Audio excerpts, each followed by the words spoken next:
ಹಾಗೂ ಟ್ರಸ್ಟ್ನ ಸದಸ್ಯರಾದಂತಹ ಶ್ರೀಯುತ ವೆಂಕಟೇಶ್ ದೇಸಾಯಿ ಆಗಮಿಸಿದ್ದಾರೆ. ಹಾಗೆ ಕರ್ನಾಟಕ ಕುಲಪುರೋಹಿತ ಆಲೂರು ವೆಂಕಟರಾವ್ ರಾಷ್ಟ್ರೀಯ ಸ್ಮಾರಕ ಟ್ರಸ್ಟ್ನ ಸದಸ್ಯರು ಡಾಕ್ಟರ್ ದೀಪಕ್ ಆಲೂರು ಆಗಮಿಸಿ ಆಲೂರು ವೆಂಕಟರಾವ್ ಭಾವಚಿತ್ರಕ್ಕೆ ಪುಷ್ಪವನ್ನ ಸಮರ್ಪಿಸುವ ಮೂಲಕ ಗೌರವವನ್ನ ಸೂಚಿಸ್ತಾ ಇದ್ದಾರೆ.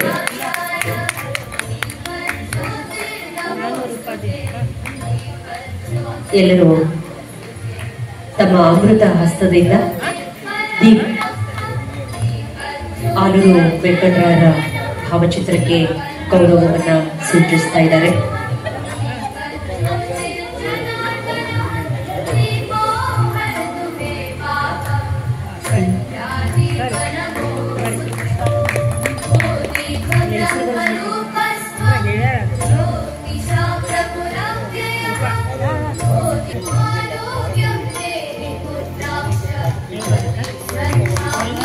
ಜಾತಿ ಭೇದ ಮರೆತು ನಾವೆಲ್ಲರೂ ಒಂದೇ ಅನ್ನೋ ಸಂದೇಶವನ್ನ ಸಾರಲು ದೀಪವನ್ನ ತಮ್ಮ ವೇದಿಕೆ ಮೇಲೆ ಆಸೀನರಾದ ಎಲ್ಲ ಅತಿಥಿ ಮಹೋದಯರಿಗೆ, ಗಣ್ಯರಿಗೆ, ನಿರ್ಣಾಯಕರಿಗೆ ಎಲ್ಲರಿಗೂ ನಾನು ತುಂಬ ಹೃದಯದ ಧನ್ಯವಾದಗಳನ್ನ ಹೇಳ್ತೀನಿ.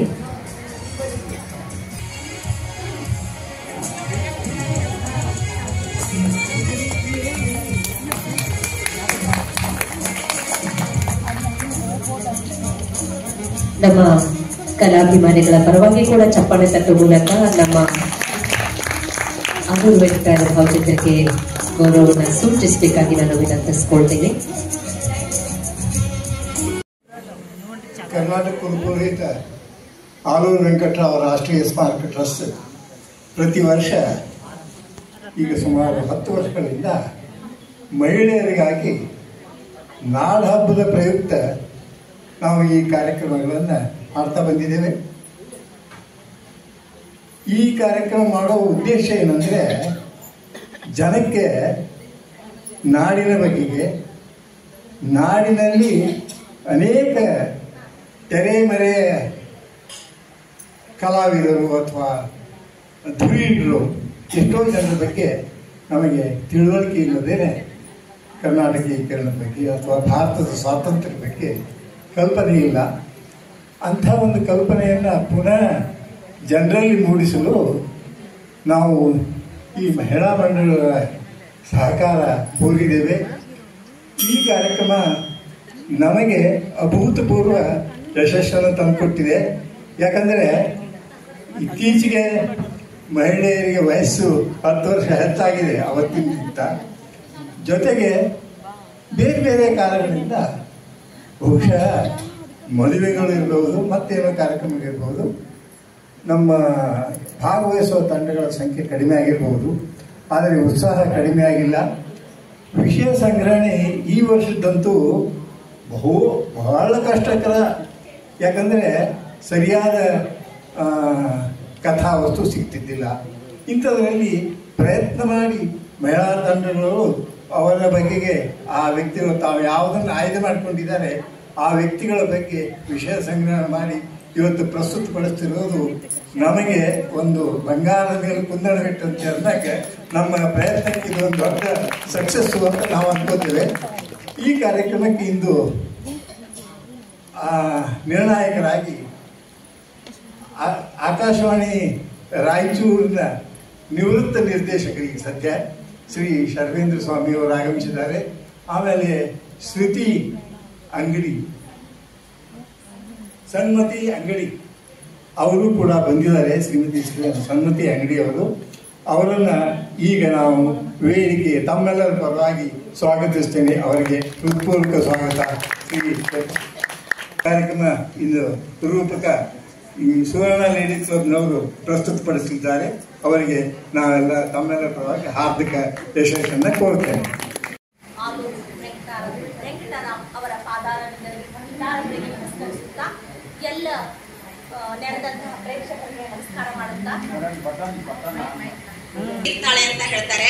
ಆ ನಿಟ್ಟಿನಲ್ಲಿ ನಮಗೆ ಬಂದಂತಹ ಒಂದು ವಿಷಯ ಗಂಗಮ್ಮ. ಕರ್ನಾಟಕ ಏಕೀಕರಣದಲ್ಲಿ ಹೋರಾಡಿದ ಮಹಿಳೆಯರು, ಅದರಲ್ಲಿ ನಮಗೆ ಬಂದಂತಹ ಗಂಗಮ್ಮ. ಆದ್ರ ನಮ್ಮ ವಿಷಯದಲ್ಲಿ ಗಂಗಮ್ಮನ ಪಾತ್ರ ಕಡಿಮೆ ಇದೆ. ಅದಕ್ಕೆ ಒಬ್ಬ ಯಶಸ್ವಿ ಪುರುಷನ ಹಿಂದೆ ಒಬ್ಬ ಸ್ತ್ರೀ ಇರ್ತಾಳೆ ಅನ್ನುವ ಒಂದು ಉಕ್ತಿಯನ್ನ, ಗಂಗಮ್ಮನ ಒಂದು ವ್ಯಕ್ತಿತ್ವವನ್ನ ನಾವು ತಮ್ಮೆದುರಿಗೆ ಪ್ರಸ್ತುತಪಡಿಸಲಿದ್ದೇವೆ. ಕನ್ನಡಾಂಬೆಗೆ ಜಯವಾಗಲಿ, ಕನ್ನಡಾಂಬೆಗೆ ಜಯವಾಗಲಿ, ಕರ್ನಾಟಕ ಏಕೀಕರಣಕ್ಕೆ ಜಯವಾಗಲಿ, ಕರ್ನಾಟಕ ಏಕೀಕರಣಕ್ಕೆ ಜಯವಾಗಲಿ.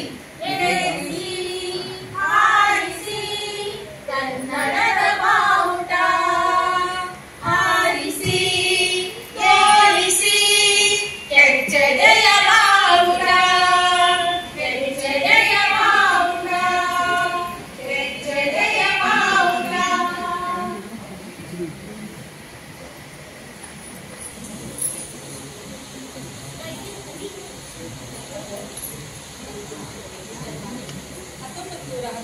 ಆಗಸ್ಟ್ 16ರಂದು ಜನಿಸಿದ ಬೆಳಗಾವಿ ಜಿಲ್ಲೆಯ ಇಟಗಿ ಗ್ರಾಮದ ಜಾನಕಮ್ಮ ಮತ್ತು ಬಸಲಿಂಗಪ್ಪ ಅವರ ಯುವ ದಂಪತಿಗಳ ಕೊನೆಯ ಪುತ್ರಿ ಈ ಗಂಗಮ್ಮ. ಒಬ್ಬ ಯಶಸ್ವಿ ಪುರುಷನ ಹಿಂದೆ ಸ್ತ್ರೀ ಇರುತ್ತಾಳೆ ಮಾತಿದೆ. ಪತಿ ಮುದ್ಲೆಪ್ಪನವರ ಕರ್ನಾಟಕ ಏಕೀಕರಣ ಹೋರಾಟದಲ್ಲಿ ಗಂಗಮ್ಮನ ಪಾತ್ರ ಅಗಮ್ಯ. ಪತಿಯೇ ಪರದೈವ ಅನ್ನುವ ರೀತಿಯಲ್ಲಿ ಪತಿಯ ಹಾದಿಯನ್ನೇ ತುಳಿಯುತ್ತಾ ತನ್ನತನವನ್ನು ಮರೆತು ಪತಿಯ ದಾರಿಯಲ್ಲಿ ನಡೆಯುತ್ತಾ ಹೋಗುತ್ತಾಳೆ ಗಂಗಮ್ಮ.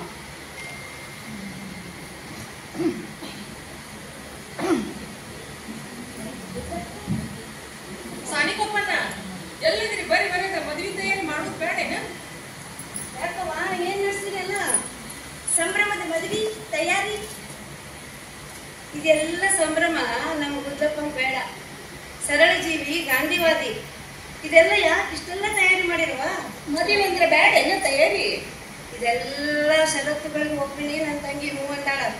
ಸರಳ ಜೀವನ, ಸರಳ ವಿವಾಹ, ದೇಶ ಸೇವೆ ಇದೇ ನನ್ನ ಗೆಳೆಯ ಗುದ್ದಪ್ಪನವರ ಮಂತ್ರ. ಷರತ್ತು? ಇದೇ ಷರತ್ತು. ಸರಳ ವಿವಾಹ ಆಗಬೇಕು, ಮದುವೆ ಆದ್ಮೇಲೆ ಗಂಗಮ್ಮ ಯಾವತ್ತೂ ಕಾದಿಯನ್ನೇ ಉಡಬೇಕು, ದೇಶ ಸೇವೆಗೆ ನಿಲ್ಬೇಕು, ಊರವರ ಸೇವೆಗೆ ನಿಲ್ಬೇಕು. ಇದನ್ನೆಲ್ಲ ಒಪ್ಪಿ ನನ್ನ ತಂಗಿ ಗಂಗಮ್ಮ ಮೂವಂದಾಳು. ಬಂದೇ ಬಿಟ್ಟು ಅರೆ, ಇದೇನಿದು ಇಷ್ಟೊಂದು ಅದ್ದೂರಿ ಆಡಂಬರದ ಸಿದ್ಧತೆ ನಡೆಸಿದ್ದೀರಲ್ಲ ನೀವೆಲ್ಲ? ಏನೋ ಹೆಣ್ಮಕ್ಳು ತಯಾರಿ ಮಾಡ್ಯಾರ. ಅಲ್ರಿ ಸಾಣಿಕೊಪ್ಪ ಅವರೇ, ನಾನು ನನ್ನ ಷರತ್ತುಗಳನ್ನು ಹೇಳಿದ್ನೋ ಇಲ್ವೋ ನಿಮ್ಮ ಮದುವೆಗೆ ಮುಂಚೆ? ಆ ರೀತಿ ಮಾಡ್ಬೇಕು ನೀವು. ಎಲ್ಲ ನೀವು ಹೇಳ್ದಂಗೆ ಆಗ್ತದ.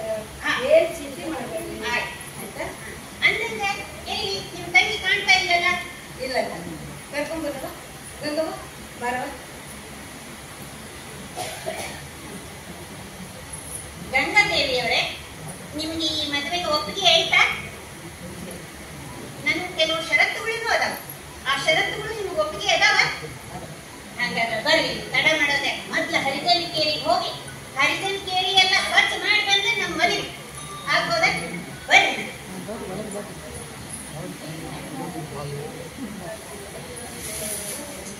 ನಮ್ಮ ಮನದ ಕೂಡಿನಲ್ಲಿ ಸೂರ್ಯ ಹಚ್ಚುವ, ಸೂರ್ಯ ಕತ್ತರಿಯುವವರೆಗೂ ಇಲ್ಲಿ ಪ್ರೇಮ ಹಚ್ಚುವ.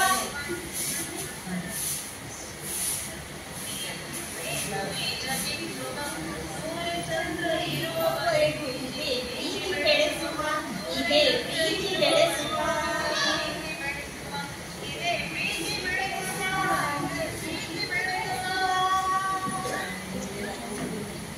ಆಯ್ತಾ? ಸ್ವಚ್ಛತೆ ಮಾಡಿ ಬಂದ್ರಿ?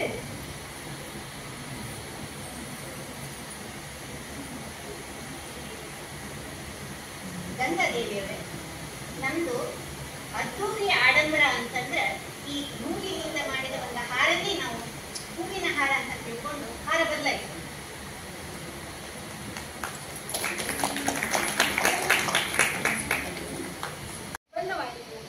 ಶುಭಾಶಯಗಳು, ಶುಭಾಶಯಗಳು. ಸಾನಿಕೊಪ್ಪಣ್ಣ, ಮದುವೆ ನಮಗೆ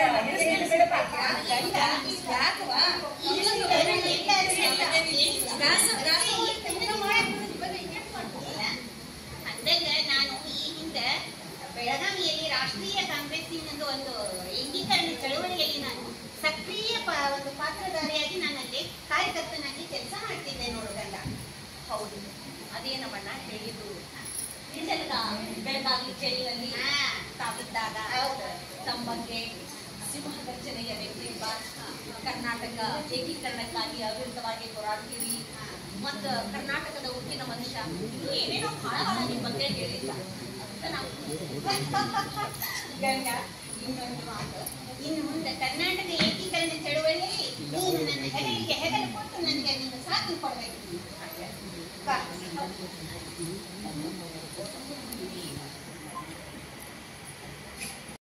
ನಾವಿಂದು ಕೆಪಿಸಿಸಿಗೆ ನಾವು ಇಂದು ಮನವರಿಕೆ ಮಾಡಿ ಕೊಡೋದೇ ನಮ್ಮ ಉದ್ದೇಶ ಆಗೈತೆ ನೋಡ್ರಿ.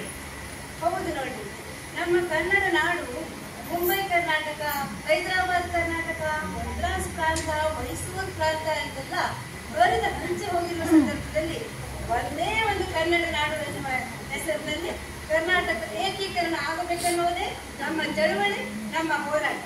ಇವತ್ತು ಈ ದಿನ ಕರ್ನಾಟಕ ಏಕೀಕರಣದ ಸಭೆಯ ಅಧ್ಯಕ್ಷನಾಗಿ ನಾನು ಸಿದ್ದಪ್ಪ ಕಂಬಳಿ ಈ ಘೋಷಣೆಯನ್ನು ಮಾಡ್ತೇನೆ. ಇವತ್ತೇ ನಮ್ಮ ಏಕೀಕರಣದ ಚಳವಳಿಯ ಪ್ರಾರಂಭ. ಅದರ ಸಲುವಾಗಿ ಸಿದ್ದಪ್ಪನವ್ರೆ ನಾವೊಂದು ಹಾಡು ಬರ್ತೀನಿ. ಉದಯವಾಗಲಿ ನಮ್ಮ ಚಲುವ ಕನ್ನಡ ನಾಡು, ಉದಯವಾಗಲಿ ನಮ್ಮ ಚಲುವ ಕನ್ನಡ ನಾಡು. ಹುಯಿಕೊಂಡ್ರೆ ಏನ್ ಪದ್ಯ ಬಂದಿರಿ ನಿಮ್ಗೆ. ಧನ್ಯವಾದಗಳು, ಧನ್ಯವಾದಗಳು. ಹೊರಡೋಣ ನಡಿ. ಕರ್ನಾಟಕ ಏಕೀಕರಣ ಕನ್ನಡ ಕನ್ನಡ ಕನ್ನಡ. ನಮಸ್ಕಾರ ಚೈತನ್ಯವ್ರೆ, ಬಹಳ ಖುಷಿ ಆಗ್ತದೆ ನಿಮ್ಮನ್ನ ನೋಡಿ. ಬಹಳ ಶಿವಶರಣ ಕಣ್ಣ ಕಾಣಿಸ್ತೀರಿ. ನಿಮ್ಮನ್ನ ನೋಡಿ ಮನಸ್ಸು ಕಣ್ಣು ತುಂಬಿ ಬಂತ್ರಿ. ಬರ್ರಿ, ಖುಷಿ ಆಯ್ತು, ಬಹಳ ಖುಷಿ ಆಯ್ತು ನೋಡಿ. ಆರಾಮಿದ್ದೀರಿ ಶಾಂತಕ್ಕ? ಆರಾಮಿದ್ದೀರಿ? ಹಾ ಬರ್ರಿ, ಚಾ ಮಾಡ್ತೇವೆ, ಕೂಡ ಬರ್ರಿ. ಚಾ ಮಾಡಿ ಬರೀ. ಉದ್ಯತ್ನವ್ರಿ ಕರ್ನಾಟಕ ಏಕೀಕರಣ ಸಲುವಾಗಿ ಅವ್ರ ಹೋರಾಟ ಬ್ಯಾಡ್ರಿ, ಮನ್ಯಾಗ ಇರಂಗಿಲ್ರಿ. ಈಗ ಬಂದಾಡ್ಬಿಡ್ತಾರ ತಡ್ರಿ, ಹೋಗ್ಯಾರ. ಅಂದಂಗ ಕರ್ನಾಟಕ ಏಕೀಕರಣ ಅಂದ್ಮೇಲೆ ಈ ಜಯದೇವಿನ ನಾವು ಚಿಕ್ಕೋಡಿ ಕರ್ಸ್ಕೊಂಡಿದ್ವಿ ರೀ ಭಾಷಣ ಮಾಡಕ. ಇವ್ರ ಭಾಷಣ ಅಂದ್ರ ಜನ ಸಾಗರ ಕುಡಿತು ನೋಡ್ರಿ ಚಿಕ್ಕೋಡಿ ಒಳಗ. ಹೌದ್ರಿ, ಅವ್ರು ಚಿಕ್ಕೋಡಿಂದ ಬಂದಿರಿ ಎಲ್ಲರೂ.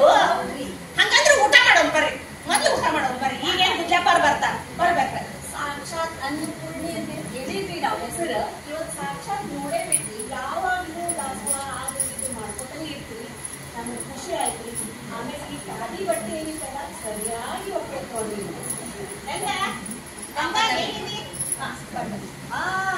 ಇದೇನಿದು, ಇದು ಇಷ್ಟೊಂದು ಮಹಿಳಾ ಮಂಡಳಿಯನ್ನು ಸೇರ್ಬಿಟ್ಟಿದ್ದೀರಲ್ಲ. ಎಲ್ಲರಿಗೂ ಶರಣಾರ್ಥಿಗಳು. ಇವರೆಲ್ಲ ಇಲ್ಲಿ ಸೇರಿದಾರಲ್ಲ, ಹೊಸರೀತಿ ಒಳಗೆ ನಾನು ಗಾಂಧಿ ಆಶ್ರಮ ಸ್ಥಾಪನೆ ಮಾಡಿದ್ದೀನಲ್ಲ, ಅದಕ್ಕೆ ನೀವೆಲ್ಲರೂ ಒಮ್ಮೆ ಭೇಟಿ ಕೊಡ್ಬೇಕಾಗಿ ನಾನು ನಿಮ್ಮಲ್ಲಿ ವಿನಂತಿ ಮಾಡಿ ಅಗತ್ಯವಾದ. ಅಂದ್ರೆ ಇನ್ನೊಂದು ನಾನು ಇವರೆಲ್ಲ ಸಂಭಾಷಣೆ ಹೇಳಕ್ಕೆ ಇಷ್ಟಪಡ್ತಿದ್ದಲ್ಲ, ಕರ್ನಾಟಕ ಏಕೀಕರಣ ಹೋರಾಟದಲ್ಲಿ ನಾನು ಸಕ್ರಿಯವಾಗಿ ಭಾಗವಹಿಸ್ಬೇಕಂದ್ರೆ ನೀನು ನಮ್ಮ ಮನೆಯ ಎಲ್ಲ ಜವಾಬ್ದಾರಿ ನೀನು ಹೆಗಲ ಮೇಲೆ ತಗೊಂಡಿದ್ದರಿಂದ ನಾನು ನಿಶ್ಚಿಂತೆಯಾಗಿ ಕರ್ನಾಟಕ ಏಕೀಕರಣ ಚಳವಳಿಯಲ್ಲಿ ಭಾಗವಹಿಸ್ತೇನೆ. ಅದಕ್ಕೆ ಎಲ್ಲ ಶ್ರೇಯಸ್ಸು ಎಲ್ಲ ಸರಿಬೇಕೆ ನೋಡಬೇಕ. ಕುಲಪುರೋಹಿತರಿಗೆ, ಕರ್ನಾಟಕ ಕುಲಪುರೋಹಿತ ಆಲೂರು ವೆಂಕಟರಾಯರಿಗೆ, ಆಲೂರು ವೆಂಕಟರಾಯರಿಗೆ ಕನ್ನಡ ನೋಡ್ತಾ ಇಲ್ಲಿ ಸಾಕ್ಷಾತ್ ಕನ್ನಡ ಕುಲಪುರೋಹಿತರಾದ ಆಲೂರು ವೆಂಕಟರಾಯರು ಬಂದಿದ್ದಾರೆ. ಬಾಯಲ್ಲಿ ನೋಡ್ತಾ ಇದ್ದಾರೆ. ಬನ್ನಿ ಬನ್ನಿ, ಹಿಂಗ್ ಬನ್ನಿ, ಹಿಂಗ್ ಬನ್ನಿ, ಹಿಂಗ್ ಬನ್ನಿ, ಹಿಂಗ್ ಬನ್ನಿ. ನಮಸ್ಕಾರ. ಗಂಗಾ ಬೇಕು ಕುಡಿಯ ನೀರು ತಗೊಂಡ.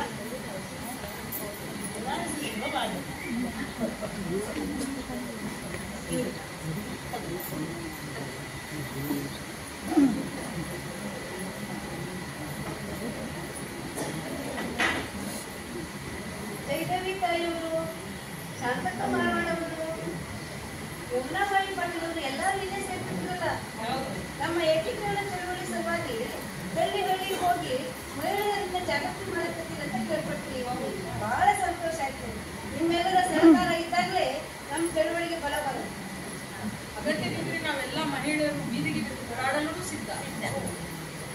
ಹೋರಾಟದಲ್ಲಿ ಸ್ತ್ರೀ ಶಕ್ತಿ ಇದ್ರೆ ಅದೇ ಸೋಲಿನ ಮಾತೇ ಇಲ್ಲ. ಹೌದು ಮನನೀಯರೇ, ತಮ್ಮ ಮಾತು 100ಕ್ಕೆ 100 ಸತ್ಯ. ನಾವು ಈಗ ಈ ಶೀಘ್ರದಲ್ಲೇ ನಡೆಯುತ್ತಿರುವಂತಹ ಕೆಪಿಸಿಸಿ ಸಭೆಗೆ ಒಂದು ಮಾರ್ಗದರ್ಶಿಯ ಒಂದು ರೂಪುರೇಷೆಗಳನ್ನು ನಾವು ತಯಾರು ಮಾಡಬೇಕಾಗಿದೆ. ಅದಕ್ಕಾಗಿ ತಮ್ಮ ಒಂದು ಮಾರ್ಗದರ್ಶನದ ಅಗತ್ಯತೆ ನಮ್ಗೆ ಇದೆ ಆಗೋರವರೇ.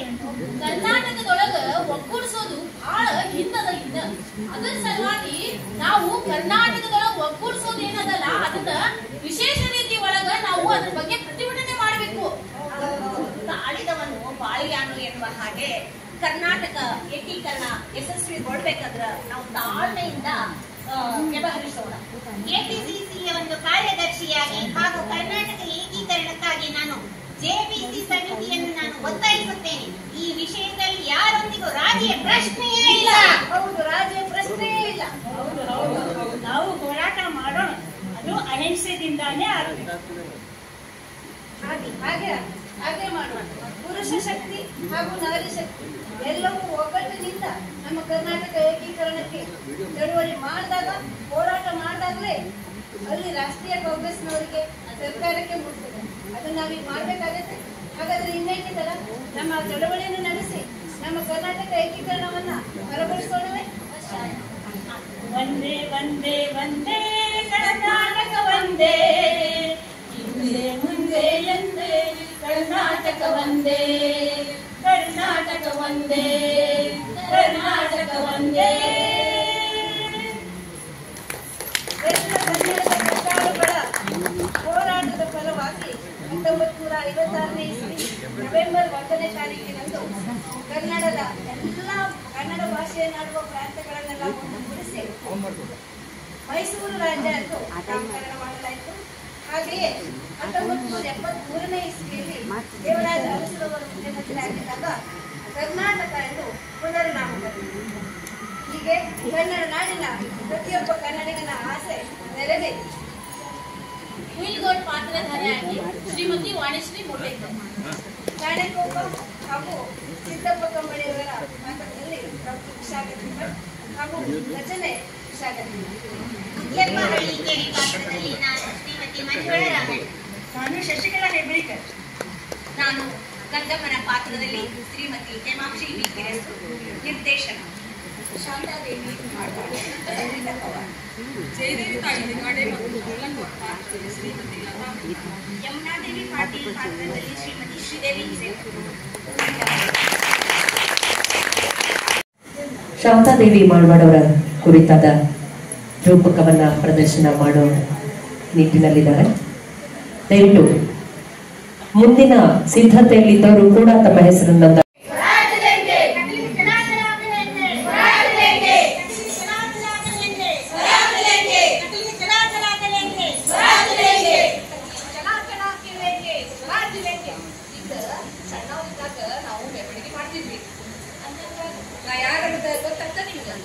ನಾನು ಲೀಲಾವತಿ ಮಾಗಡಿ ಅಂದ್ರ ಸರ್ದಾರ್ ವೀರಗೌಡ ಪಾಟೀಲ್ ಮಗಳು.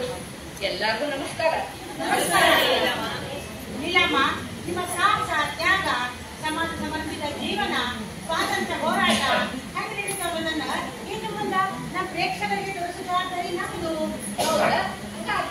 ನಾನು ಹೇಳ ಬರ್ತೀನಿ. ನಮಸ್ಕಾರ.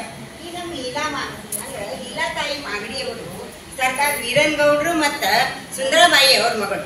ಸುಂದರಬಾಯಿ ಅವರು ಶ್ರೀಮಂತರಾಗಿದ್ರು, ಆದ್ರ ಗಂಡ ವೀರನ್ಗೌಡರು ಮನಿ ಒಳಗ ಸಾತ್ವಿಕ ಬದುಕ್ತಿದ್ರು. ವೀರನ್ಗೌಡರು ತಮ್ಮನ್ ತಾವು ಸ್ವಾತಂತ್ರ್ಯ ಹೋರಾಟದೊಳಗನ ತೊಡಗಿಸ್ಕೊಂಡಿದ್ರು. ಸುಂದರಾತಾಯಿ ಎಷ್ಟು ಸರಳ ಆಗಿದ್ರು ಅಂದ್ರ ಅವ್ರ ಒಂದ್ಸಲ ನೀರಿಗೆ ಬಂದ್ರು. ಅವ್ರ ಜೊತೆ ಮತ್ತೆ ವೀರಗೌಡರು ಬಂದ್ರು. ನೀವು ಬರಕತ್ತೀವಿ? ಬರ್ರಿ ಹಂಗಾರ. ನಾವು ಹಾವ್ಯಾಗ ನೀರ್ ಎಷ್ಟ ಅದಾವಂತ ನೋಡಿರತ್ತ. ನಾಳೆ ಗೌರಿ ಹಬ್ಬಕ್ಕ ಆ ಬಂಗಾರ ಬಣ್ಣದ ಹಂಚಿನ ಜರ್ದಾರಿ ಸೀರೆ ಉಟ್ಕೊಂಡು ಬಾ ಅಲ್ಲ ಸುಂದರ. ಬ್ಯಾಡ್ರಿ, ನಮ್ಮೂರಾಗಿನ ಮಂದಿ ಭಾಳ ಬಡವರದ. ಅವರು ಹಡಗು ತ್ಯಾಗಿ ಇಟ್ಕೊಂಡು ಸೀರೆ ಉಟ್ಕೋತಾರ. ಅವ್ರ ಮುಂದ ನಾ ಪಿತಾಂಬರ್ ಉಟ್ಕೊಂಡು ದಿಮಾಕ್ ಮಾಡ್ಲೆ ಬ್ಯಾಡ್ರಿ, ಚಲೋ ಕಾಣಿಸೋದಿಲ್ಲ. ಹಂಗಂತೆ ಆಗ್ಲಿ. ಈಗ ಸರಳ ಸಾತ್ವಿಕ ಬದುಕಿನ ಸುಂದರಾತಾಯಿ ಮತ್ತೆ ವೀರಗೌಡರ ಮಗಳಾಗಿ ನಮ್ಮ ಲೀಲಮ್ಮ ಅವರು 1920 ಡಿಸೆಂಬರ್ 24ರಂದು ಹುಟ್ಟಿದ್ರು. ಆದ್ರೆ ಅವ್ರಿಗೆ 2 ವರ್ಷದ ಕೂಸಿದ್ದಾಗನ ಮತ್ತೆ ಗರ್ಭಿಣಿಯಾಗಿದ್ದ ಸುಂದರಾತಾಯಿ ಅವರು ವಿಷಮಶೀತ ಜ್ವರದಿಂದ ತೀರಿಕೊಂಡ್ರು. ಮುಂದೆ 1923 ವೀರನ್ಗೌಡರು 2ನೇ ಮದುವೆ ಆದ್ರು. ಅವರು 6 ಮಕ್ಕಳು ಹುಟ್ಟಿದ್ರು. ಆದ್ರ ತಾಯಿಗೆ ತಬಲಿ ಆದ್ರೆ ಲೀಲಾ ಅಂದ್ರೆ ಅವ್ರಿಗೆ ಬಹಳ ಚಂದ ಮಗಳಾಗಿತ್ತು. ಮತ್ತ ವೀರಗೌಡರು 1927 ಒಳಗ ಅವರು ರವೀಂದ್ರನಾಥ್ ಟ್ಯಾಗೋರ್ ಶಾಂತಿನಿಕೇತನಕ್ಕೆ ಹೋದ್ರು. ಅಲ್ಲಿಯ ಸುಸಂಸ್ಕೃತ ಶಿಕ್ಷಣ ಕೇಂದ್ರ ಅವರಿಗೆ ಬಹಳ ಇತ್ತು. ಹೀಗಾಗಿ ಅವ್ರು ನಮ್ಮ ಮಗಳ ಲೀಲಾನ ಅಲ್ಲಿ ಕಲಿಲಿಕ್ಕೆ ಹೇಳಿದ್ರು. ಇದ್ರ ಬಗ್ಗೆ ಲೀಲಾಮ ಹೇಗೆ ಹೇಳ್ತಾರ?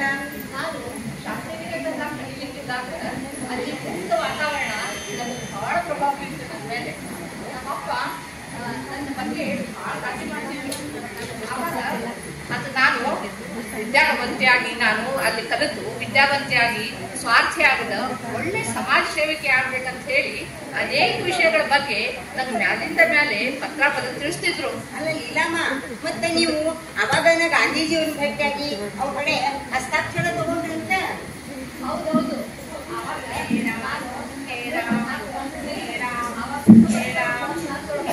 ಗಾಂಧೀಜಿ ಪ್ರವಾಸ ಕೈಗೊಂಡಿದ್ರು. ಅವಾಗ ನಾನು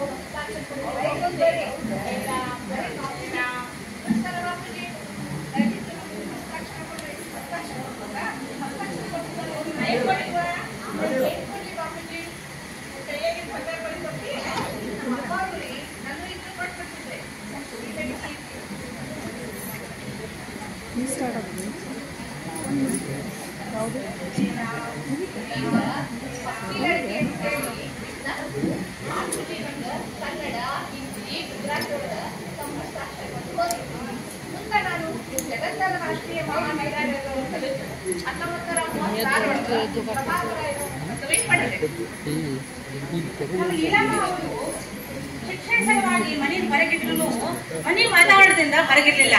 ಮನೆ ಒಳಗ ಸಣ್ಣವರು ದೊಡ್ಡವರು ಎಲ್ಲಾರು ಪ್ರೀತಿಯಿಂದ ಅವ್ರಗ ಜೀಸಿ ಅಂತ ಕರಿತಿದ್ರು. ಬಾಲಕಾಶ್ರಮ ರಾಜಕೀಯ ಚಟುವಟಿಕೆ ಕೇಂದ್ರನೂ ಆಗಿತ್ತು. ಅಲ್ಲೇ ಕಿರು ನೇಸ್ಮಿ ಮತ್ತೆ ಗುಡ್ಡಪ್ಪ ಹಳ್ಳಿಕೇರಿ, ವೆಂಕಟೇಶ್ ಮಾಗಡಿ, ದಬ್ಬ ಕರ್ನಾಟಕರ್, ಕರಿಯಪ್ಪ ಸಂಗೂರ್, ಮಹದೇವಪ್ಪ ಬಳ್ಳಾರಿ ಇವರೆಲ್ಲರೂ ಸ್ವಾತಂತ್ರ್ಯ ಚಳವಳಿ ಕಾರ್ಯ ಮಾಡ್ತಿದ್ರು. ಅಲ್ಲೇ ನಮ್ಮ ಲೀಲಾವತಿ ಅವರು ಇರ್ತಿದ್ರು.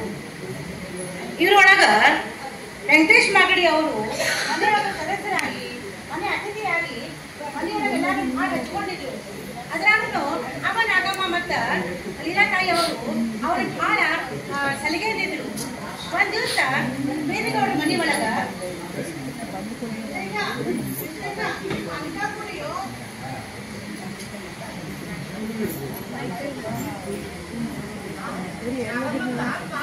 ಎಷ್ಟು ರುಚಿಯಾಗೈತಿ ಇದು ಕುಡಿದು ಧಾರವಾಡ ಹೊಳ್ಳಿ ಬರೋ ತನಕ ನೀರಾಗಿಲ್ಲ. ಅಯ್ಯ ಇದು ಧಾರವಾಡ ಬರ್ತೈತಿ. ಹೌದು ಅಯ್ಯ ಹೋಗ್ಬೇಡ್ರಿ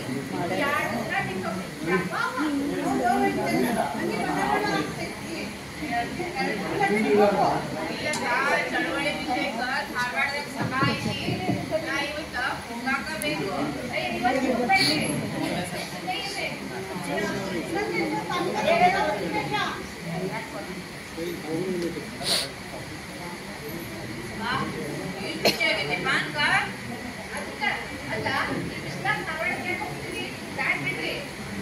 ಇಲ್ಲ ಹಂಗೆಲ್ಲ ಬಿಡಾಕ ಆಗಂಗಿಲ್ಲ, ಹೋಗಾಕ ಬೇಕ. ಅಯ್ಯ ನಾನ್ ಜಾಕೆಟ್ ಎಲ್ಲಿ ಇಟ್ಟಿನಿ?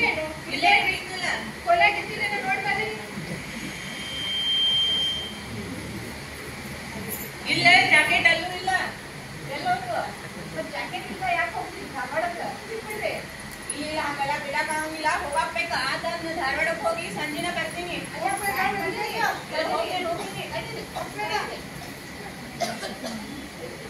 ವೆಂಕಟೇಶ್ ಮಾಗಡಿ ಅವ್ರ ಕೆಲಸ ಸಂಜೆ ಹೊತ್ತಾದ್ರೂ ಮುಗಿಲಿಲ್ಲ. 2-3 ದಿವಸ ಅವರು ಅಲ್ಲೇ ಇರ್ಬೇಕಾಗ್ತದೆ. ಇದ್ದಾಗ ಲೀಲಾ ಮತ್ತು ವೆಂಕಟೇಶ್ ಅವ್ರ ನಾಗಮ್ಮ ಅವ್ರಿಗೆ ವೆಂಕಟೇಶ್ ಅವ್ರ ಜಾಕೆಟ್ ಮುಚ್ಚಿಕೊಂಡಿದ್ದು ಸಿಟ್ಟು ಬಂದು ಬರಲಿಲ್ಲೇನು ಅಂತ ಅನ್ಕೊಂಡ್ರು. ಲೀಲಾ ತಾಯಿ ಅಂತೂ ಜ್ವರ ಬಂದು ಮಲ್ಕೊಂಡ್ಬಿಟ್ರು. 2 ದಿವಸ ಆದ್ಮೇಲೆ ಅಚಾನಕ್ ವೀರಂಗೌಡರು ಧಾರವಾಡಕ್ಕೆ ಹೋಗ್ಬೇಕಾದ್ರು. ಅಲ್ಲಿ ಅವ್ರಿಗೆ ಮಾಗಡಿ ಸಿಕ್ರು.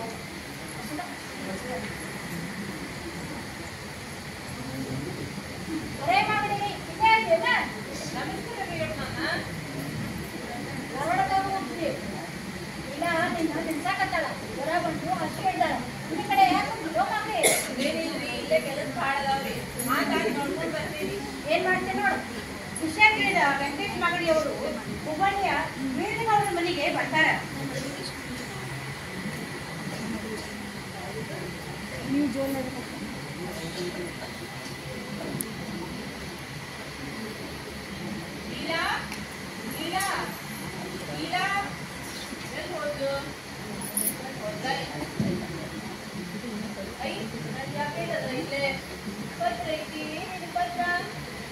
ಲೀಲಾ ಬರಬೇಕು. ಏನ್ ಬರ್ತಾಳ? ದೇವರೇ, ನನಗೊಬ್ಬ ಸಿಕ್ಕಿದ್ದಾನೆ, ಅವನು ನನಗೆ ದೊರೆಯದೆ ಹೋದರೆ ದೇವರೇ ನನ್ನನ್ನು ಕರೆದುಕೋ. ಯಾಕೆ ಇಲ್ಲ ಆರಾಮಿಲ್ಲೇನೆ? ಅಲ್ಲ, ನಮ್ಮ ಈ ಪ್ರೇಮ್ ವ್ಯವಹಾರ ಮದ್ವಿ ಒಳಗ ಸಂಘ ಮಾಡೋದಲ್ಲ. ಮೀನಾ ವೆಂಕಟೇಶ್ ಅವರೇನು ಪರಸ್ಪರ ಒಪ್ಪಿಕೊಂಡು ಮದ್ವೆ ಮಾಡ್ಕೊಳ್ಳೋಣ ಅಂತಂದ್ರು. ಆದ್ರೆ ವೀರಪ್ಪೊಬ್ಬರನ್ನ ವರ್ತಿಸಿದಾಗ ಸಾಕಾತು. ಮದುವೆಗೆ ಒಪ್ಪಿಗೆ ದೊರೀತು. ಆದ್ರ ಮದುವೆ ನಡೆಯೋದು ಹೆಂಗ?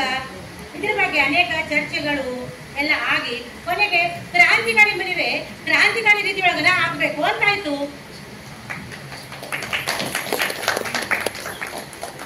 1992 ಜನವರಿ 26 ಅವತ್ತಿನ ದಿನ ರಾಷ್ಟ್ರೀಯ ವಿವಾಹ ಪದ್ಧತಿ ಪ್ರಕಾರ ಆಶ್ರಮದ ಮುಂದೆ ಗಜವಂದನ ಮತ್ತು ಸೂತ್ರಜ್ಞ ಜೋಡಿ ಶೂದ್ರ ಖಾಟಿ ಪೋಷಾಕ್ನೊಳಗ ನನ್ನ ಮತ್ತು ವೆಂಕಟೇಶ್ ಮಾಗಡಿಯವ್ರ ಮದುವೆ ಆಗ್ತದೆ.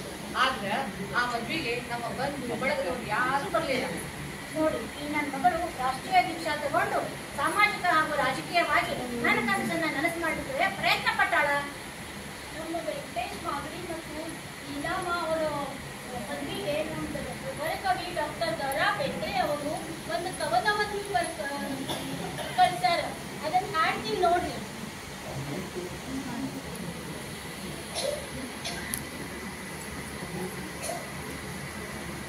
ಖುಷಿ ತಂದಾಡಿ ಕೊರವಿ ಬಂದಾದಿಗ ಆಟದಿಂದ ಈಕೆ ಮುಂದ ಮುಂದ ಕತ್ತಲಿ ಹಿಡಿದಾದ ತನ್ನ ದಾರಿ ಚಿನ್ನಾಚಾರಿ ನಸುಕು ಬಿಟ್ಟು ಎದ್ದು ಜಾರಿ ಆಗಿ ನಾರಿ ಹೋದಾಗ ಮುಸುಕ ಹಾರಿ ಮುಗಿಲ ಸೇರಿ ಅವರು ಬಾರೋ ಬಾರ ಬಲು ಚಂದ ಜಗಕ ಸೂರಿ ಸೂರಿ ಆನಂದ ಜಗಕ ಸೂರಿ ಸೂರಿ ಆನಂದ.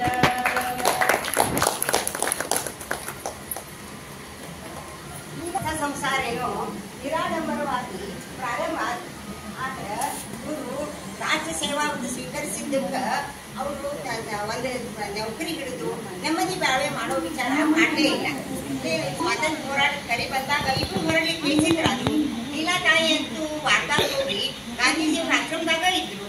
ದೇಶದ ರಾಜಕೀಯ ಬೆಳವಣಿಗೆಗಳು ಬಹಳ ವೇಗವಾಗಿ ಚಲಿಸಲಿಕ್ಕೆ ಶುರು ಮಾಡಿದವು. ಬ್ರಿಟಿಷರೇ ಒಂದೇ ಭಾರತ ಮಾತಾ ಕಿ ಜೈ. ಈ ಭಾರತ ಚಳವಳಿನ ಪ್ರಮುಖದಲ್ಲಿನ ಮೊದಲಿಗೆ ಹತ್ತಿಕ್ಕಬೇಕು ಅಂತ ಹೇಳಿ ಇಂಗ್ರೇಜಿ ಸರ್ಕಾರದವರ ವಿಚಾರ ಆಗಿತ್ತು.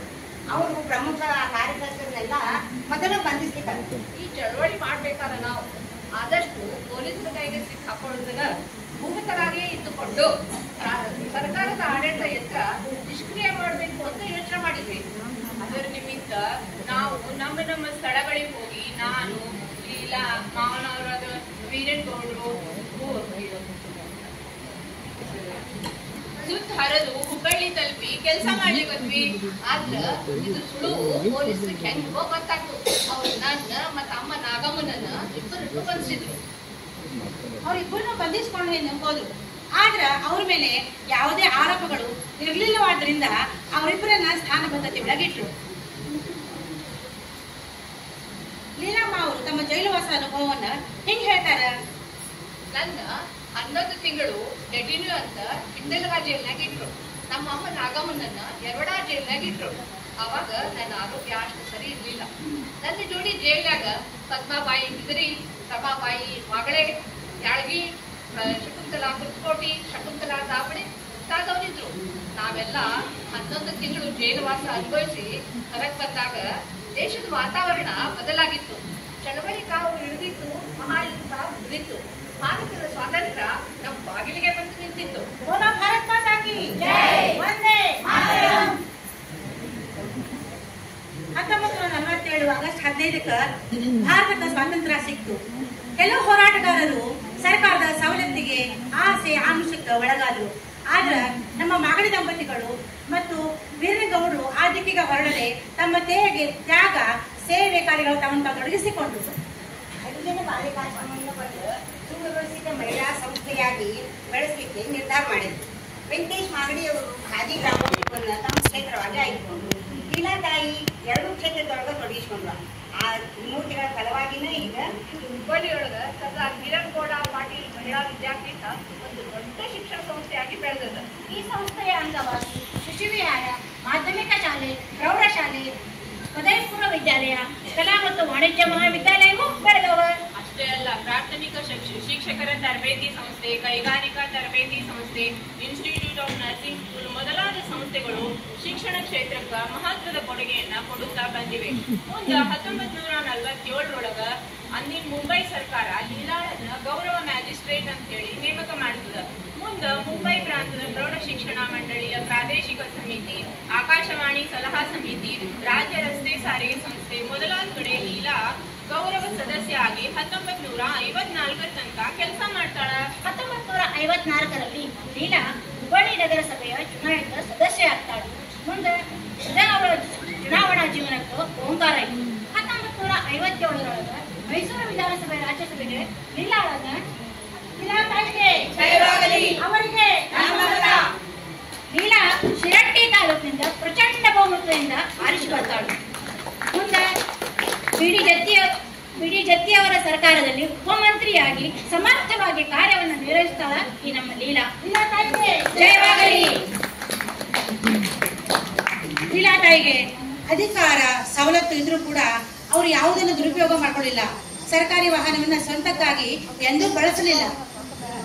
ಲೀಲಾತಾಯಿ ಶಾಸಕಿಯಾಗಿ ದೌಲತ್ತು ತೋರಿಸ್ಲಾಟ ಸದಾ ಜನೋಪಯೋಗಿ ಕಾರ್ಯದೊಳಗಿನ ತೊಡಗಿಸಿಕೊಂಡ್ರು. ಅದರ ಬದಲಾದ ಕಾಲಘಟ್ಟದೊಳಗ 1962 ನಡೆದ ಚುನಾವಣೆ ಒಳಗ ಪಾಪ ಸೋಲು ಅನುಭವಿಸಬೇಕಾಯ್ತು. ಇದಕ್ಕೆ ಲೀಲಾ ತಾಯಿ ವ್ಯಥೆ ಪಡಲಿಲ್ಲ. ಅವರು ತಮ್ಮನ್ನು ತಾವು ಮಹಿಳಾ ವಿದ್ಯಾಪೀಠ ಮತ್ತು ಖಾದಿ ಗ್ರಾಮೋದ್ಯೋಗಕ್ಕೆ ಸಮರ್ಪಿಸಿಕೊಂಡ್ರು. ಮುಂದೆ 1963 ಒಳಗ ಧಾರವಾಡ ಜಿಲ್ಲಾ ಖಾದಿ ಗ್ರಾಮೋದ್ಯೋಗ ಸಂಘದ ಅಧ್ಯಕ್ಷರಾದರು. 1969ರೊಳಗ ಮಹಿಳಾ ವಿದ್ಯಾಪೀಠದ ಚೇರ್ಮನ್ ಆದರು. ಲೀಲಾ ವೆಂಕಟೇಶ್ ಅವರಿಗೆ ಒಬ್ಬನೇ ಮಗ ಸುರೇಶ್ ಅಂತ ಸುಸಂಸ್ಕೃತ. ಅರವಿಂದ ಆಶ್ರಮದ ಪಾಂಡಿಚೇರಿ ಅರವಿಂದ ಆಶ್ರಮ ಮತ್ತು ರಾಮಕೃಷ್ಣಾಶ್ರಮದೊಳಗೆ ವಿದ್ಯಾಭ್ಯಾಸ ಮಾಡಿದ.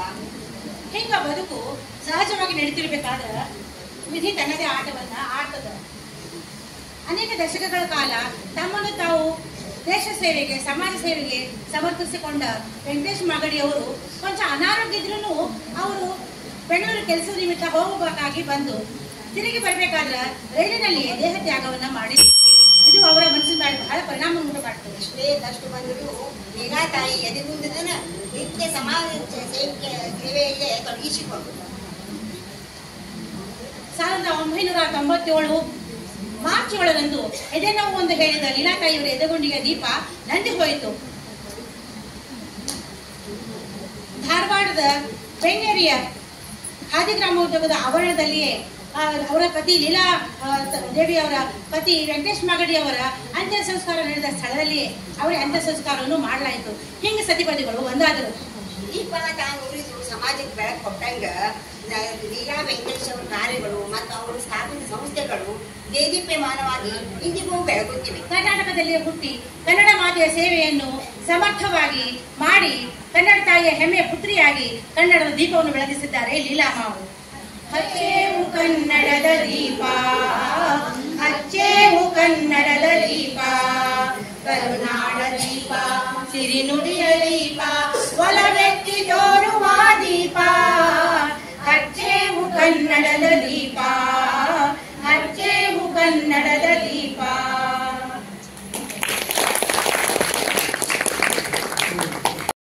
ಶ್ರೀಮತಿ ಭಾಗ್ಯ ಜೋಶಿ, ಕಾರ್ಯಕರ್ತೆ ಶ್ರೀಮತಿ ರಾಜಶ್ರೀ ಗುಜ್ಜಾರ್, ಸೂತ್ರಧಾರಿಣಿಯರು ಶ್ರೀಮತಿ ಗೀತಾ ಆಲೂರ್ ಹಾಗೂ ಶ್ರೀಮತಿ ಮಾಧವಿ ಕುಲಕರ್ಣಿ. ಈಗ ಚೆನ್ನಮ್ಮ ಮಹಿಳಾ ಮಂಡಳ ತಂಡದ ಸದಸ್ಯರು ದಯವಿಟ್ಟು ವೇದಿಕೆಗೆ ಆಗಮಿಸಬೇಕು.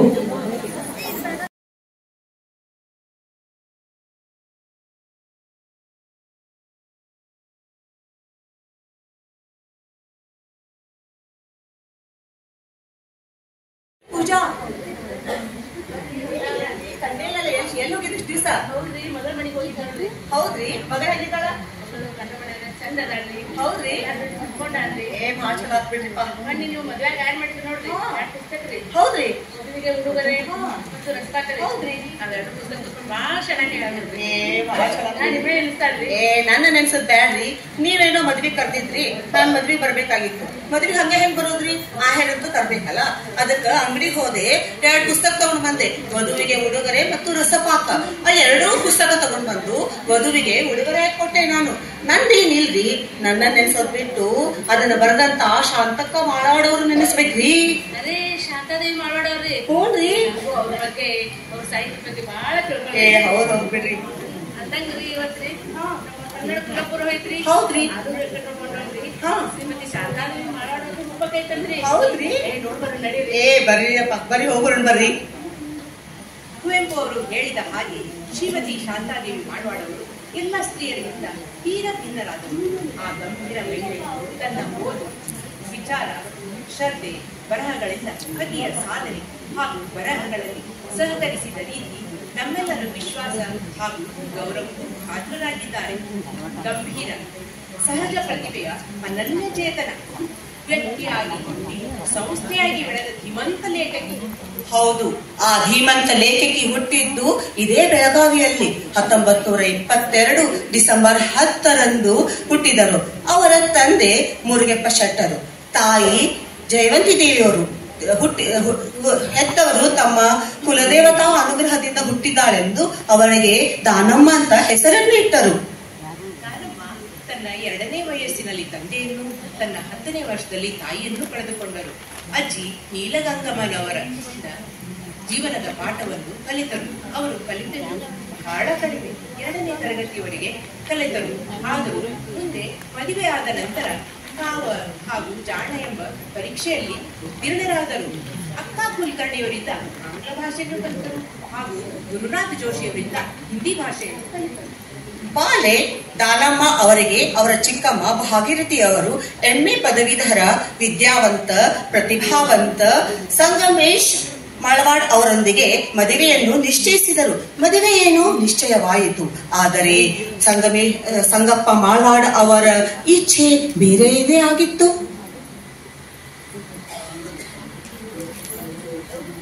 ನನ್ನ ಮದುವೆ ಏನೂ ನಿಶ್ಚಯವಾಗಿದೆ, ಆದರೆ ನನ್ನ ನಿರ್ಧಾರವೇ ಬೇರೆ. ನನ್ನ ಮದುವೆಯಾಗಿ ಬರುವವಳು ನಾನು ಉದ್ಯೋಗಸ್ಥನಾಗುವವರೆಗೂ ಮದುವೆಯನ್ನು ಆಗಲಾರೆ ಅನ್ನುವುದು ನನ್ನ ದೃಢ ನಿರ್ಧಾರ. ನನ್ನ ಮದುವೆಯಾಗಿ ಬರುವ ನನ್ನ ಹೆಂಡತಿ ಮನೆಗೆಲಸದ ದಾಸಿಯಾಗದೆ ಮಕ್ಕಳನ್ನು ಹೆರುವ ಯಂತ್ರ ಆಗಬಾರದು. ಅವಳು ನನ್ನ ಬಾಳ ಸಂಗಾತಿ, ಜೀವದ ಗೆಳತಿಯಾಗಿರಬೇಕನ್ನುವುದೇ ನನ್ನ ಅಪೇಕ್ಷೆ. ಪದವೀಧರನಾದರೂ ಕೂಡ ಉದ್ಯೋಗ ಸಿಗುವವರೆಗೂ ಮದುವೆಯಾಗಲಾರೆ ಎನ್ನುವ ಸಂಗಪ್ಪನವರ ನಿರ್ಧಾರದಿಂದ ಉಂಟಾದ 1 ವರ್ಷದ ವಿಳಂಬವು ದಾನಮ್ಮ ಅವರಲ್ಲಿ ಸಾಹಿತ್ಯ ಸಂಸ್ಕೃತಿಯ ನಿಷ್ಠೆಯನ್ನು ಗಟ್ಟಿಗೊಳಿಸುವ ಅನನ್ಯ ಅವಕಾಶ ಒದಗಿ ಬಂದಿತು. ಅರೆ, ನನ್ನ ಭಾವಿ ಪತಿಯಿಂದ ಎಷ್ಟೊಂದು ಪತ್ರಗಳು ಬಂದಿವೆ. ಅನೇಕ ಕಥೆ, ಕಾದಂಬರಿಗಳು ಇವೆ. ನನ್ನನ್ನು ಹಾಗೂ ನನ್ನ ವ್ಯಕ್ತಿತ್ವವನ್ನು ಎತ್ತಿ ಹಿಡಿಯಲು ಸಹಾಯಕವಾಗಿವೆ. ನಾನು ಸಂತೋಷದಿಂದ ಇವರೊಂದಿಗೆ ಇವರ ನೆರಳಾಗಿರಲು ಬಯಸುತ್ತೇನೆ. ಒಬ್ಬರನ್ನೊಬ್ಬರು ಅರಿತು ಬಾಳುವ ನಿರ್ಧಾರದೊಂದಿಗೆ ಅವರು ಮದುವೆಯನ್ನು ಕೂಡ ಹಾಗೆಯೇ ಬಿಟ್ಟರು. ನನಗೆ ಸೌಮ್ಯ ಹಾಗೂ ಗಂಭೀರ ಸ್ವಭಾವದಂದರೆ ತುಂಬಾನೇ ಇಷ್ಟ. ದೇವರು ನನಗೆ ಅದೇ ತರನಾದಂತ ದಯಪಾಲಿಸಿದ್ದಾನೆ. ಅವರು ಶಾಂತ ಹಾಗೂ ಗಂಭೀರ ಸ್ವಭಾವದವರೇ. ಅದಕ್ಕೆ ಅವರಿಗೆ ಇವತ್ತಿಂದ ನಾನು ದಾನಮ್ಮನ ಬದಲು ಶಾಂತಾದೇವಿ ಅಂತ ಮರುನಾಮಕರಣವನ್ನ ಮಾಡಿದ್ದೇನೆ. 15ನೇ ವಯಸ್ಸಿನಲ್ಲಿ ಮದುವೆಯಾದ ದಾನಮ್ಮ ಪತಿಯಿಂದ ಮರುನಾಮಕರಣಗೊಂಡು ಶ್ರೀಮತಿ ಶಾಂತಾದೇವಿಯಾಗಿ ಪುನರ್ನಾಮಕಗೊಂಡರು. ಅಂದಿನಿಂದ ಅವರ ದಾಂಪತ್ಯ ಜೀವನ ಪ್ರಾರಂಭವಾಯಿತು. 15ನೇ ವಯಸ್ಸಿನಲ್ಲಿ ಮದುವೆ. ಮನೆಯಲ್ಲಿ 35 ಸದಸ್ಯರು. ನಾನು 30ರ ಅದರಲ್ಲಿ ಹಿರಿಯ ಸೊಸೆ. ನನ್ನ ಭಾವಿ ಪತಿಯವರು, ನನ್ನ ಪತಿದೇವರು ಆಧುನಿಕ ವಿಚಾರವುಳ್ಳವರು.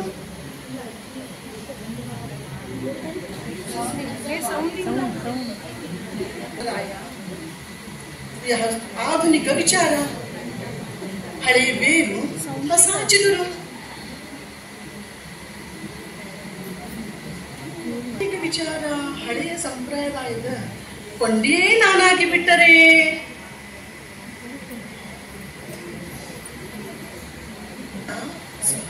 ಸಂತೋಷಮಯವಾಗಬಹುದೇನೋ. ಆಯ್ತು, ಹಾಗೇ ಮಾಡಿ ನೋಡ್ರಿ. ಯೋಚಿಸುತ್ತಾ ಇರುವ ಶ್ರೀಮತಿ ಶಾಂತಾದೇವಿ ಮಾಳ್ವಾಡ್ ಒಬ್ಬ ಒಳ್ಳೆಯ ಗೃಹಿಣಿಯಾದರು. ಮನೆಯಲ್ಲಿಯೋ ಸಾಹಿತ್ಯ ಚರ್ಚೆ, ಚಿಂತನ ಮಂಥನ ಸದಾ ನಡೆಯುತ್ತಿತ್ತು. ಅಲ್ಲಿ ಗೆಳೆಯರ ಬಳಗವೇ ಹುಟ್ಟಿಕೊಂಡಿತು. ಅಲ್ಲಿ ಸಿಂಪಿಲಿಂಗಣ್ಣ, ಮಧುರಚಂದ, ಬೆಟಗೇರಿ ಕೃಷ್ಣ ಶರ್ಮರಂತಹ ಅನೇಕರ ಸ್ನೇಹ ಸಂಪರ್ಕವಾಯಿತು. ಅದಲ್ಲದೆ ಡಾಕ್ಟರ್ ಅನುಪಮ ನಿರಂಜನ್, ಬೆಟಗೇರಿ ಕೃಷ್ಣ ಶರ್ಮ, ಹಾಗೆ ಶ್ಯಾಮಲಾದೇವಿ ಬೆಳಗಾಕರ್ ಅಂತಹವರ ಪ್ರೇರಣೆಯಿಂದ ಅವರ ಓದು ಬರವಣಿಗೆಗೆ ಪರಿವರ್ತನೆಗೊಂಡಿತು.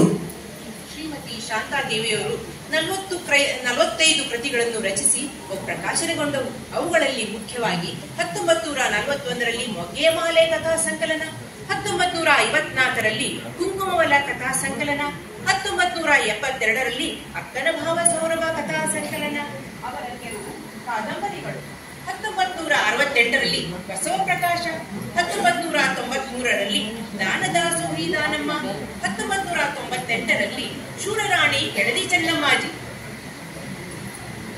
ಅವರು ರಚಿಸಿದ ಕೆಲವು ಕೃತಿಗಳು 1956ರಲ್ಲಿ ಮಹಿಳೆಯರ ಆತ್ಮಶ್ರೀ, 1959ರಲ್ಲಿ ಮಹಿಳೆಯರ ಅಲಂಕಾರ, 1961ರಲ್ಲಿ ಸೊಬಗಿನ ಮನೆ, 1971ರಲ್ಲಿ ದಾಂಪತ್ಯ ಯೋಗ, 1975ರಲ್ಲಿ ಮಹಿಳಾ ಚೇತನ, 1978ರಲ್ಲಿ ವಧುವಿಗೆ ಉಡುಗೊರೆ, 1978ರಲ್ಲಿ ರಸಪಾತ, 1990ರಲ್ಲಿ ಸಾರ್ವಜನಿಕ ರಂಗದಲ್ಲಿ ಮಹಿಳೆ. ಹೌದು, ಸಾಹಿತ್ಯ ಕ್ಷೇತ್ರದಲ್ಲಿ ಮಾತ್ರವಲ್ಲದೆ ಸಾಮಾಜಿಕ ಕ್ಷೇತ್ರದಲ್ಲಿ ಅವರು ಅನೇಕ ಸೇವೆಯನ್ನು ಸಲ್ಲಿಸಿದ್ದಾರೆ. 1938ರಲ್ಲಿ ಅಕ್ಕನ ಬಳಗದ ಸ್ಥಾಪನೆಗೆ ಅವರದು ಸಿಂಹಪಾಲು. ಅದಲ್ಲದೆ ಧಾರವಾಡ ಜಿಲ್ಲಾ ಮಹಿಳಾ ಮಂಡಳ ಕಾರ್ಯದರ್ಶಿ ಕೂಡ ಆಗಿದ್ದರು. ಮರಾಠಿಮಯವಾಗಿದ್ದ ವಾತಾವರಣವನ್ನು ಕನ್ನಡ ವಾತಾವರಣವನ್ನಾಗಿ ಮಾಡಲು ಅವರು ತುಂಬಾ ತುಂಬಾ ತುಂಬಾ ಶ್ರಮಿಸಿದರು. 1958 ಹೋಮ್ ಕಾರ್ಯಕಾರಿ ಸದಸ್ಯ ಆದರು. 1959ರಿಂದ 1964ರವರೆಗೆ ಆನರಿ ಲೇಡಿ ಮ್ಯಾಜಿಸ್ಟ್ರೇಟ್. ಹೀಗೆ ಅನೇಕ ರೀತಿಯಲ್ಲಿ ಸಮಾಜ ಸೇವಾ ಕಾರ್ಯಕರ್ತೆಯಾಗಿಯೂ ಪ್ರಸಿದ್ಧಿ ಹೊಂದಿದರು.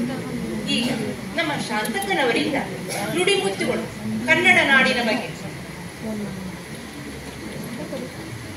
ಪ್ರಚಾರದ ಸೋಂಕಿಲ್ಲದೆ ಮೌನದಿಂದ 6 ದಶಕಗಳವರೆಗೆ ಅವರು ಸಾಧಿಸಿದ ಗೇಮೆಗಳು ಅವರ ಜೀವನದ ಎತ್ತರವನ್ನು ಸೂಚಿಸುತ್ತದೆ.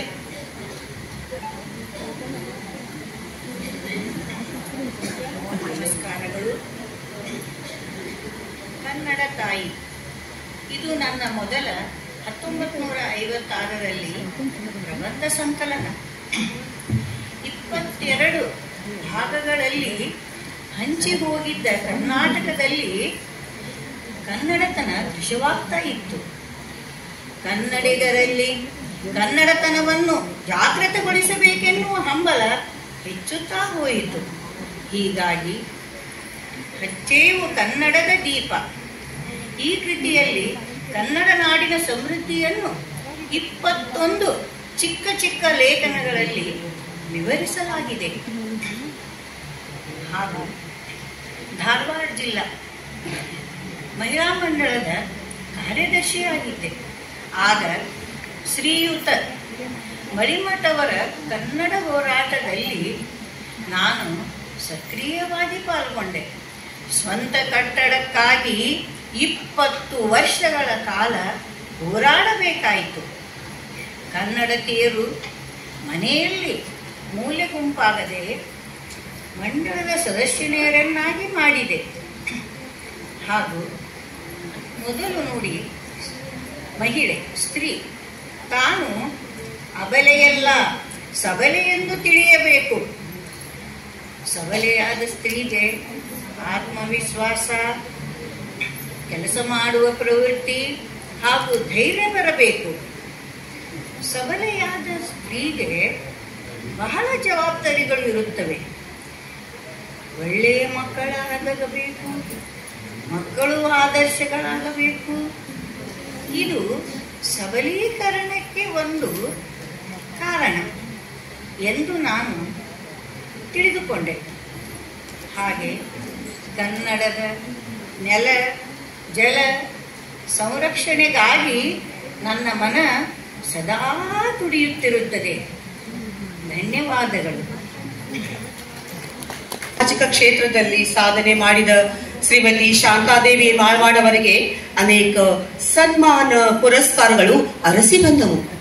77ರಲ್ಲಿ ಕನ್ನಡ ಸಾಹಿತ್ಯ ಅಕಾಡೆಮಿ ಪ್ರಶಸ್ತಿ, 1982ರಲ್ಲಿ ಕನ್ನಡ ರಾಜ್ಯೋತ್ಸವ ಪ್ರಶಸ್ತಿ,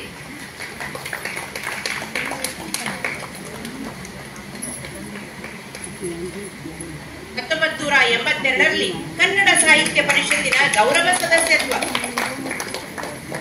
1991ರಲ್ಲಿ ಸಾವಿತ್ರಮ್ಮ ದೇಜಗೌ ಪ್ರಶಸ್ತಿ, 1997ರಲ್ಲಿ ಕರ್ನಾಟಕ ಸರ್ಕಾರದ ದಾನ ಚಿಂತಾಮಣಿ ಅತ್ತಿಮಬ್ಬೆ ಪ್ರಶಸ್ತಿ, 2000ರಲ್ಲಿ ಅಖಿಲ ಎಂಕೆ ಇಂದಿರಾ ಪ್ರಶಸ್ತಿ, 2000ರಲ್ಲಿ ಬಾಗಲಕೋಟೆಯಲ್ಲಿ ನಡೆದ ಅಖಿಲ ಭಾರತ ಶರಣ ಸಾಹಿತ್ಯ ಸಮ್ಮೇಳನದ ಅಧ್ಯಕ್ಷತೆ. ಇವರು 2ನೇ ಮಹಿಳಾ ಅಧ್ಯಕ್ಷೆ. ಈಗ ಸನ್ಮಾನ ಸ್ವೀಕರಿಸಿದ ನಮ್ಮ ಶಾಂತಕ್ಕನವರಿಂದ ಸಭಿಕರನ್ನು ಉದ್ದೇಶಿಸಿ ಒಂದೆರಡು ಮಾತುಗಳು. ಗಣ್ಯರೇ, ಮಹಿಳೆಯರೇ, ಮಹಿಳೆಯರೇ ಹಾಗೂ ಮಕ್ಕಳೇ, ಎಲ್ಲರಿಗೂ ನನ್ನ ನಮಸ್ಕಾರಗಳು. ನನ್ನ ಸಾಹಿತ್ಯ ಲೋಕದ ಜೀವನ ರೂಪಿಸುವಲ್ಲಿ ನನ್ನ ಯಜಮಾನರ ಪಾತ್ರ ಬಹಳ ಮಹತ್ವದ್ದಾಗಿದೆ. ಅವರು ತಮ್ಮ ಸಾಹಿತ್ಯ ಕ್ಷೇತ್ರದಲ್ಲಿ ನನ್ನ ಕೈ ಹಿಡಿದು ನನ್ನ ಈ ಯಶಸ್ಸಿಗೆ ಕಾರಣರಾದರು. ಇಂದು ನಾನು ನಿಮ್ಮ ಮುಂದೆ ಒಬ್ಬ ಸಾಹಿತಿಯಾಗಿ ಕುಳಿತಿದ್ದೇನೆ ಎಂದರೆ ಅವರೇ ಕಾರಣ. ಇದನ್ನು ನಾನು ಬಹಳ ಹೆಮ್ಮೆ ಮತ್ತು ಅಭಿಮಾನದಿಂದ ಹೇಳುತ್ತೇನೆ. ಪತಿಯ ಮಾರ್ಗದರ್ಶನ, ಹಿರಿಯ ಸಾಹಿತಿಗಳ ಪ್ರೋತ್ಸಾಹದಿಂದ ನನ್ನಲ್ಲಿದ್ದ ಸುಪ್ತ ಪ್ರತಿಭೆ ಧರಿಬಿಚ್ಚಿತು. ನನ್ನ ದೇಹದಲ್ಲಿ ಕೊನೆ ಉಸಿರುವರೆಗೂ ನಾನು ಕನ್ನಡ ನಾಡಿನ ಸೇವೆಗಾಗಿ ದುಡಿಯುವೆ ಹಾಗೂ ಕನ್ನಡ ನಾಡಿನ ಏಳಿಗೆಗಾಗಿ ನನ್ನ ಜೀವ ಸದಾ ಸಿದ್ಧ. ಧನ್ಯವಾದಗಳು. ಜೈ ಹಿಂದ್, ಜೈ ಕರ್ನಾಟಕ.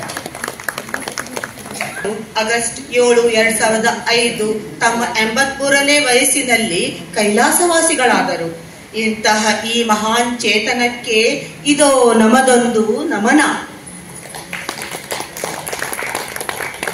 ಪಾತ್ರ ಪರಿಚಯ. ನಿರೂಪಕಿಯಾಗಿ ಶ್ರೀಮತಿ ವೃಂದಾ ಕುಲಕರ್ಣಿ, ನಿರೂಪಕಿಯಾಗಿ ಡಾಕ್ಟರ್ ಸದ್ಯಾರಾಗಿಡಿ, ಸಾಹಿತಿಯಾಗಿ ಅನುರಾಧ, ಸಂಗಪ್ಪ ಮಾಳವಾಡರಾಗಿ ಚೆನ್ನಮ್ಮ ನಾಗರಾಳ್, ನಾನು ಪೂಜಾ ಮಡಿವಾಳರ ಶಾಂತಕ್ ಅವರ ಅಭಿಮಾನಿ, ಕಾದಂಬರಿಯಾಗಿ ಸುಜಾತಾ ಚಾಕೂರ್, ಸಾಹಿತಿಯಾಗಿ ಸುರೇಖಾ ಪಾಟೀಲ್, ಕವಿಯಾಗಿ ಮೋಹಿನಿ ಶೆಟ್ಟಿ. ಧನ್ಯವಾದಗಳು.